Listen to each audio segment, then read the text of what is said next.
इन 4 शरीरों में अपने अपने लोगों में अलग अलग उनके शरीर और अलग अलग उनके भोग, एक दूसरे से किसी से मिलते जुलते नहीं। इन चारों शरीरों को पार करने के बाद चारों कपड़ों से जब जीवात्मा अलग हो जाती है तो इसमें स्वयं जो दोनों आंखों के पीछे जीवात्मा बैठी है, इसमें रचना करने की स्वयं शक्ति आ जाती है। फिर ये खुद रचना करती है, लोग बना दे, बड़ी बड़ी और विविध बात की रचना कर डाले, इसमें स्वयं शक्ति आ जाती है, इसमें ये गुण होता है और चारों शरीरों से आजाद हो जाती है, फिर बंधन में नहीं। फिर उसको स्थूल कर्म, लिंग कर्म, सूक्ष्म कर्म और कारण कर्म नहीं बांध सकते। वो इन चारों शरीरों से अलग हो गई, निर्बंधन हो गई। तो हम लोगों को ये मालूम नहीं है कि स्थूल शरीर में क्या आहार है, लिंग शरीर में कौन सा आहार और सूक्ष्म शरीर में क्या आहार, कारण शरीर में ये नहीं मालूम। कहां से कहां तक स्थूल शरीर है, कहां से कहां तक लिंग शरीर है, कहां से कहां तक सूक्ष्म शरीर है और कहां से कहां तक कारण शरीर है, इसके परे क्या रुकावट है, तो ये हमको इस बात का ज्ञान नहीं। लेकिन जो साधक साधना करते हैं, जो ऊपर जाते हैं, उनको सब कुछ वो ज्ञान होता जाता है, उनको सब मालूम होता है। जो जो आहार करते हैं, जिस लोक में, जिस शरीर में जाकर वो बताते हैं कि यहाँ सुगंधी का आहार, यहाँ पर प्रकाश का आहार, यहाँ शब्द का आहार है, वो सब बताया करते हैं। और यहाँ किसका आहार है? स्कूल चीजों जो रोज आप कढ़ाई में बना के खाते हैं, इन चीजों का आहार है। इससे ये शरीर रहेगा, सुगंधी से लिंग शरीर जीवित रहेगा, प्रकाश से जो है वो सूक्ष्म शरीर जीवित रहेगा और कारण शरीर में सब। इसके परे कोई जीवात्मा का शरीर नहीं। तो कारण आती है, तो आप थोड़ा सा ध्यान देकर सत्संग को आप सुनिए। ये गोपनीय सत्संग है,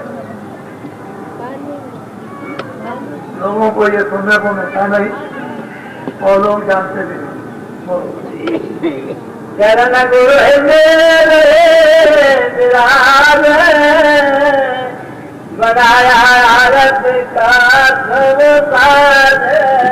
बताया कि गुरु के चरण दोनों आंखों के बीचों बीच और सामने विराजमान, यानी प्रकट हो गई।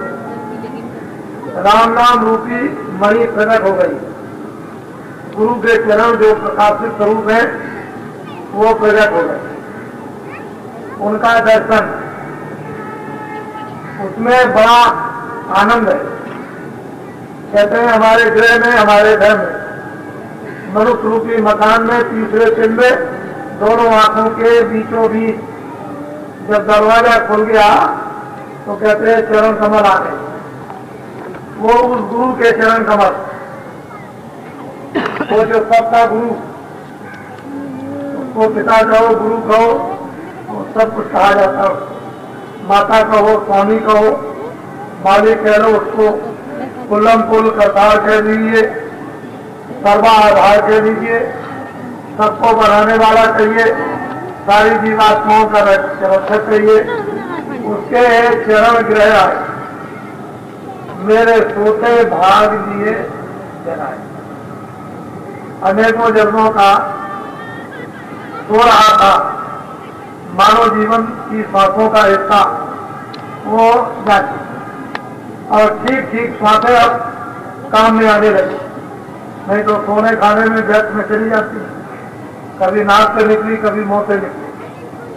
मुंह खुल गया तो मुंह से चलने लगी, नाक खुल गई तो नाक से चलने लगी। ये जो दोनों धोपनी है हवा निकलने की, आने जाने की, और इसमें गिनती की श्वासें हैं। जब ये गिनती की श्वासें खत्म हो जाएंगी तो ना इधर से निकलेगी ना इधर से, और ना इधर से जाएगी ना इधर से जाएगी, खत्म। जब धोखने की श्वास खत्म हो जाती है तो वो धोखनी भी नहीं चलती।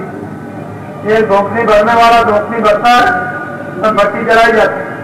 ऐसे ये भट्टी है सांसों की, इसमें धोखनी वो अब काम में आने लगी, होता जाना होता हुआ बाहर जा मेरे गालिया सामने सजाए प्रेम की जो कहते हैं कि विरह की थाली बनाई, विरह की, जिसको तपन कहते हैं, तड़प कहते हैं, विरह कहते हैं, रोना उसको कहो कहते हैं, उसकी एक थाली बनाई और उसमें पुरस की बाती बनाकर रख दी। अब तो ये जब जलेगी तभी काम बनेगा, इसके पहले काम नहीं बन सकता। तो इसको थाली बनाना, ये जीवात्मा दोनों आंखों के पीछे बैठी है, ये चतुर्संताकरण मन बुद्ध चित्त अहंकार। मन अपना काम करता है, जितने काम किया चिंतन का, उसने चिंतन करके छोड़ दिया, और मन संकल्प विकल्प करता है और बुद्धि निश्चय करती है कि ठीक है कि नहीं है, और अहंकार दीवार बनाकर खड़ा हो जाता, तो सारा ज्ञान खत्म कर देता है।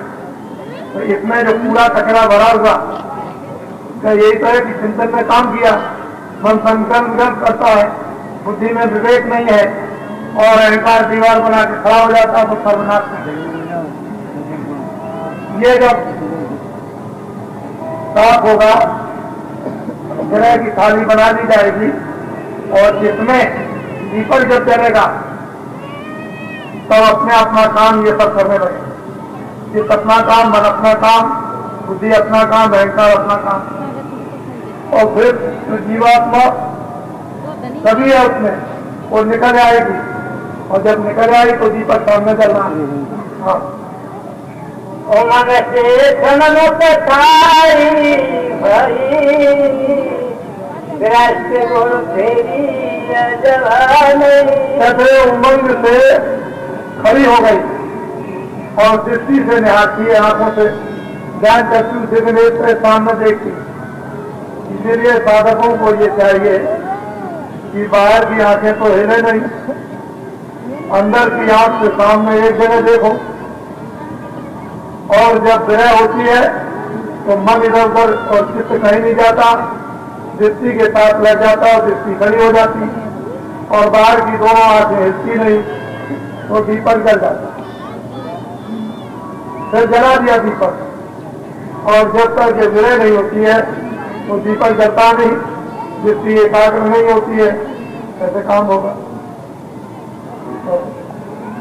साधना घट में हुआ यार, हो तो जा सदन की। ये दोनों आंखें मेरे सामने साधना, जहाँ साधना होगा और आदमी चली जाए, उजाला हो गया, दिखाई देने लगा,